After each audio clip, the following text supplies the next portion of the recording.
پاکستان میں نہیں، پاکستان کے اضلاع میں، صوبوں میں نہیں، ملک پاکستان سے نکل کر ساری دنیا کے اندر، عالم اسلام کے اندر استقبال رمضان کی محفلیں سجائی جا رہی ہیں، استقبال رمضان پہ جلسے ہو رہے ہیں، بیانات کروائے جا رہے ہیں، خطبائے الزام اپنے اپنے انداز میں استقبال رمضان کا بیان کر رہے ہیں۔ میرا وجدان پہنچا دنیا سے جنت میں۔ سبحان اللہ، جنت میں سبحان اللہ کو یاد ہے، سبحان اللہ۔ کہاں پہنچا؟ یہ محفل استقبال کی یہاں بھی ہو رہی ہے اور جنت میں کہاں پہ؟ اکھائی نیند چین کرن دے نا، اکھا کھول کے کہو کہاں پہ؟ یہاں بھی محفل سجی ہوئی ہے۔ آئیے غنیت الطالبین سے ایک حدیث مبارکہ پاک پیغمبر نے کیا خوبصورت انداز سے سمجھایا کہ اہل جنت میں جب رمضان کا استقبال کیا تو انداز کیا تھا، ان کا طریقہ کیا تھا، ان کا جشن کیا تھا، ان کی خوبصورتی اور خوشی کا عالم کیا تھا۔ علامہ مولانا شیخ عبد القادر جیلانی رحمت اللہ علیہ نے غنیت الطالبین میں لکھا کہ جب رمضان کی پہلی رات ہوتی ہے، سبحان اللہ، ایک تے بھول جاندے ہو یار، رمضان کی فرمایا جب پہلی رات ہوتی ہے تو عرش کے نیچے سے ہوا چلتی ہے، سبحان اللہ، عرش کے نیچے سے۔ امری دی ہوا بڑی ٹھنڈی ہے، کشمیر دی ہوا بڑی ٹھنڈی ہے، اچھا کہیں سے خوشبو کے جہان سے کوئی ہوا چلتی ہوئی آ جائے، چمنستان سے، گلستان سے، کہو گے پھلانے علاقے چو آئی۔ اور آپ جب کبھی سخت گرمی میں سفر کرے نا، ٹلی نہر تو بندہ لنگے نا، وہ ٹھنڈی ہوا آگے نہر ہی تاں ٹھنڈی ہوا آئی، نہیں سمجھے؟ یہ ہوا دنیا کی نہیں، یہ دنیا کے کسی باغ کی نہیں، یہ دنیا کے کسی چمنستان کی نہیں، یہ دنیا کے کسی ٹھنڈے علاقے کی نہیں، یہ کسی آبشار کی نہیں، یہ کسی مرغزار کی نہیں۔ پاک پیغمبر نے فرمایا وہ ہوا ہے جو عرش سے چلے،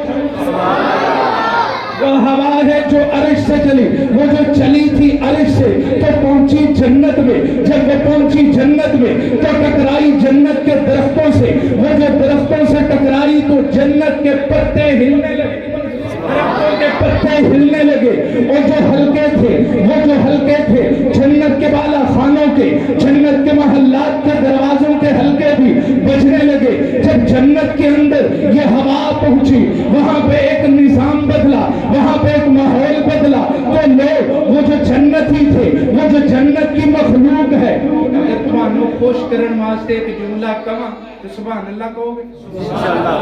وہ جو عرش کے نیچے سے چلی تھی نا ہوا، جو پہنچی تھی جنت میں، درختوں سے ٹکرائی، پتے بجنے لگے اور وہ دروازے ہلنے لگے نا، تو جنت کی حوریں، جنت کی حوریں وہ آ گئی، بالا خانوں پہ چڑھ گئی۔ شیخ عبد القادر جیلانی رحمت اللہ علیہ فرماتے ہیں انہوں نے بالا خانوں پہ چڑھ کر مالک رضوان سے پوچھا کہ بتا یہ کون سی ہوا ہے، کون سی ہوا ہے، ایسی رات ہے۔ وہ جب حوروں نے سوال کیا یہ کون سی ہوا ہے، یہ کیا ماجرا ہے، یہ کیا انداز ہے، یہ کیا خوبصورتی ہے، یہ کیا سما ہے، یہ کیا منظر ہے، کیا ماحول ہے، تو بتا، تجھے پتا ہے، اس لیے کہ تو جنت کا دروگا ہے، اس لیے کہ تجھے رضوان کہتے، ساری رپورٹ تیرے پاس ہے، ساری معلومات تیرے پاس ہے۔ اس نے کہا میں بتاتا ہوں، سنو۔ اچھا وہاں پہ جو الفاظ ہے نا، وہ جو جنت کا دروگا ہے وہ کہے گا لبیک حوروں کے آگے، نہیں سمجھے؟ دنیا میں اللہ تعالیٰ نے عورت کو جو مقام بخشا ہے نا، اس عورت کے نمونے اللہ تعالیٰ نے اس عزت کے نمونے جنت میں بھی رکھ دیے۔ وہ بڑے ادب سے، بڑے احترام سے، بڑے وقار سے وہ لبیک کہتا ہوا جواب دے گا۔ آج کی پاگل عورت کہتی ہے ہمیں عزت چاہیے، تمہیں دیکھو اللہ نے بڑی عزت دی ہے۔ دراصل یہ چھانٹی ہو رہی ہے، یہ دنیا کے اندر چھانٹی ہو رہی ہے۔ لیمیز اللہ الخبیث من الطیب، اللہ پاکوں کو بدکاروں سے جدا کر دیتا ہے۔ اللہ تعالیٰ ناپاکوں کو پاکوں سے کیا کر دیتا ہے؟ الگ کر دیتا ہے۔ دوستو، یہ جو دنیا میں جو کچھ اس نام پہ ہو رہا ہے، جتنی بھی یہاں پہ تحریکیں اٹھ رہی ہیں، دراصل ان کے پیچھے یورپ کا گندا پروپیگنڈا ہے اور کچھ نہیں۔ تو چلیے، میں اس طرف نہیں جانا چاہتا۔ میں نے کہا وہ جو ہوا پہنچی جنت میں، وہ جو ہوا پہنچی جنت میں، تو حوروں نے پوچھا یہ کون سی ہوا ہے، یہ کون سا نظام ہے، یہ کیا سما ہے؟ تو اس نے کہا تمہیں پتہ نہیں، امت مصطفیٰ کا رمضان شروع ہو چکا ہے، سبحان اللہ، اور آج رمضان کی پہلی رات ہے۔ یہ ہوا عام ہوا نہیں، یہ جنت سے بھی نہیں چلی، یہ دنیا سے بھی نہیں چلی، یہ جنت کے کسی بالا خانے سے نہیں چلی۔ اے حورو، یہ ہوا چلی ہے تو رب کے عرش کے نیچے سے چلی ہے، جنت میں پہنچی ہے۔ اسی لیے یہ جنت کے ماحول کے اندر ایک خوبصورتی ہے، ایک جشن کا سامان ہے۔ جب حوروں نے یہ سوال کیا تو رضوان نے اس کے ساتھ ساتھ کہا تمہیں بتاؤں آج اللہ کے عالم نے امت مصطفیٰ کو کیا انعام دیا ہے، کیا شان بخشی ہے۔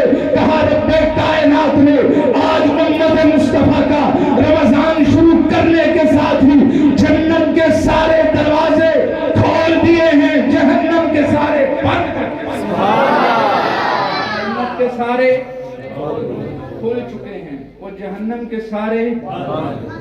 اس یہاں سے کنارہ ہم نے نہ کیا، پر تو نے بھی دل آزردہ ہمارا نہ کیا۔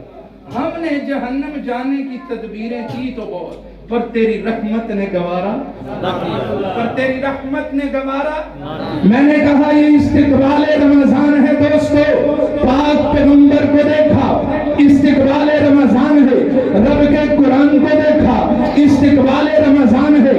اور میں بہت اختصار کے ساتھ بتاتا ہوں، یہی رمضان جب پہنچا اصحاب پیغمبر کے پاس تو انہوں نے استقبال کیا، تو انداز کیا تھا؟ سیدنا عثمان غنی رضی اللہ تعالیٰ عنہ، حضرت تمیم داری رضی اللہ تعالیٰ عنہ، یہ وہ اصحاب ہیں، یہ وہ نبی کے ماننے والے ہیں جو ایک رکعت میں رمضان کا استقبال اس طرح کیا کرتے، ایک رکعت میں پورا اللہ کا قرآن پڑھ لیا کرتے تھے۔ پھر یہی رمضان جب پہنچا ہے تابعین کے دور میں تو امام الائمہ، سراج الائمہ، امام اعظم ابو حنیفہ رحمت اللہ علیہ، جن کے ہم ماننے والے ہیں، جن کی تقلید کرنے والے ہیں، انہوں نے استقبال کیا تو کیسے؟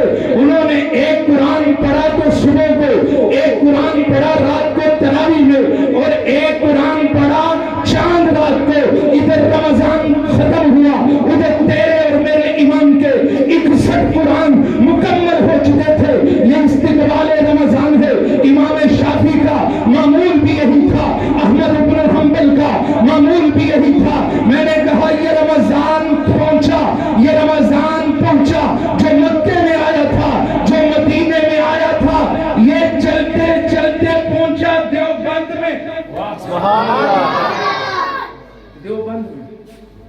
تو مجھے شیخ الہند، امام الہند، مفسر قرآن، اسیر مالٹا استقبال کرتے ہوئے اس طرح نظر آئے کہ انہوں نے رات کو قرآن سنا، تراویح کے اندر پھر پوری رات تہجد تک مختلف حفاظ سے قرآن سنتے چلے گئے، حتیٰ کہ رمضان کی راتیں پوری ہو گئی۔ پھر یہ قرآن، پھر یہ رمضان پہنچا ہے خانقاہ رائے پور کے اندر، جس کے ہم بھی تربیت یافتہ ہے، ہمیں بھی اس خانقاہ سے فیض ملا ہے۔ شاہ عبد الرحیم نے رمضان کا استقبال کیا تو اس کا انداز کیا تھا؟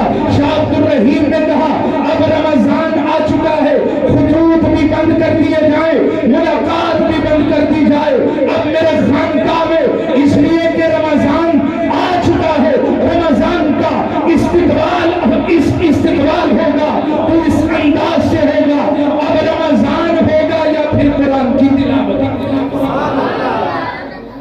آج ہم بھی رمضان کا استقبال کرنے ہوئے بیٹھے ہیں انشاءاللہ۔